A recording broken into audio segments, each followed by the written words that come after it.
জয় ঠাকুর। শ্রী শ্রী রামকৃষ্ণ পুঁথি তৃতীয় খণ্ডের অন্তর্গত শ্রী প্রভুর দেশে আগমন এই অধ্যায় থেকে আজ আমরা দশমতম দিন পাঠ করছি। 10 দিনের পাঠ এটি চলছে।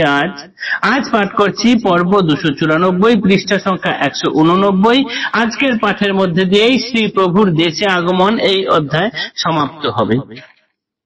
এর আগের পাঠে আমরা দেখেছি লোকজন বেশি বেড়ে যাওয়ার জন্য, শিহর গ্রামে লোকজন বেশি বেড়ে যাওয়ার জন্য প্রায় বিভিন্ন ভক্তবৃন্দ ঠাকুরের কাছে আসতেন। সেই জন্য হৃদয় কি করলেন না, ঠাকুরকে ঘরে বন্ধ করে রাখতেন। কিন্তু তিনি কি ঘরে বন্ধ থাকার মানুষ? শরতের মেঘ কি পারে কখনো সূর্যকে ঢেকে রাখতে? একটা দমকা হাওয়া আসে, সেই মেঘকে সরিয়ে দেয়, আরো অধিক তেজে তখন সেই সূর্যের কিরণ সকলের কাছে এসে পৌঁছায়। ঠিক সেরকম ঠাকুরও শিহর গ্রামে আছেন, হৃদয় চেষ্টা করছেন আড়াল করতে, কিন্তু সেটি হবার নয়। এরপরে আজকে আমরা যে অংশটি পাঠ করব সেটি হচ্ছে ফুলুই শ্যামবাজারের ঠাকুরের একান্ত অনুগত এক ভক্ত নটবর গোস্বামীর কথা। পূর্ব পরিচিত এক মহাভাগ্যবান শ্যামবাজারেতে ঘর ক্ষুদ্র পল্লী গ্রাম, নাম তার নটবর গোস্বামী ব্রাহ্মণ। প্রভুদেবে পূজিতেন গুরুর মতন, চরণ বন্দন তার করি বারে বারে, প্রভুর গমন একবার তার ঘরে। ভক্তিমান নিজে যেন ব্রাহ্মণ, আপনি ব্রাহ্মণ, ভবনেতে ভক্তিমতী গৃহিণীও তেমন। ভক্তি ভরে দ্বারা সহ সেবা কইল তার, বড় মিষ্ট রাষ্ট্র কথা পটল ভাজার। পটলের ভাজি এত লেগেছিল মিঠে, মহাভক্ত মথুরের কানে ক্রমে ওঠে। মথুরে বলিয়াছিল আপনি গোসাই, মধুর এমন ভাজি কোথাও না খাই। কিজিয়া রাধিয়াছিল বামনের মেয়ে, তুষ্ট প্রভু রামকৃষ্ণ যে ভাজি খাইয়ে। অপুত্রক আছিলেন গোস্বামী প্রবর, পুত্র ভিক্ষা করিলেন প্রভুর গোচর। বাঞ্ছকল্পতরু প্রভু দেবে ভগবান, কৃপা করি দিলাবর হইবে সন্তান।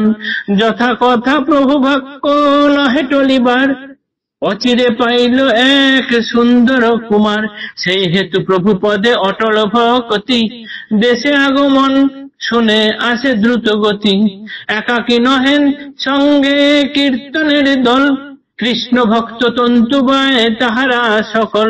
বৈষ্ণব আচার তাঁতি বহু সেই গ্রামে, বড় ভালোবাসে সাধু ভক্ত দর্শনে। দেখিয়া প্রভুর মূর্তি লুটে পড়ে যায়, সংকীর্তন সহকারে গ্রামে লয়ে যায়। দেখিয়া প্রভুর মূর্তি লুটে পড়ে পায়, সংকীর্তন সহকারে গ্রামে লয়ে যায়। প্রভুর বৈঠক হয় গোস্বামীর ঘরে, ভান্ডারা যোগায় দিন পীড়িতের ভরে। শ্রী প্রভুর হয় ভিক্ষা গ্রামে স্থানে স্থানে, কত শত শত ভক্ত সেই ঠাঁই জমে। প্রভু সহ সংমিলনে পড়া সুখ পায়, ছেড়ে তাঁরে ঘরে কেহ যেতে নাহি চায়। পায় মহাপ্রসাদ অবাধে পেট ভরে, দেখিয়া প্রভুর লীলা আত্মহারা করে।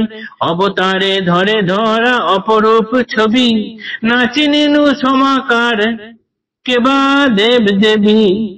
কেবা বৈকুণ্ঠের, কেবা গোলকের জাতি, কেবা কৈলাসের ধরা নরেরও আকৃতি। পশু পাখি তৃণলতা ছদ্মবেশ গায়ে, কিভাবে কোথায় স্থিতি প্রভুর লীলায়।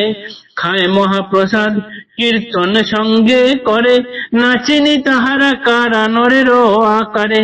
তুলিয়া অতুলানন্দ প্রভু সেইখানে, ফিরিয়া আইল পুনঃ হৃদুর ভবনে।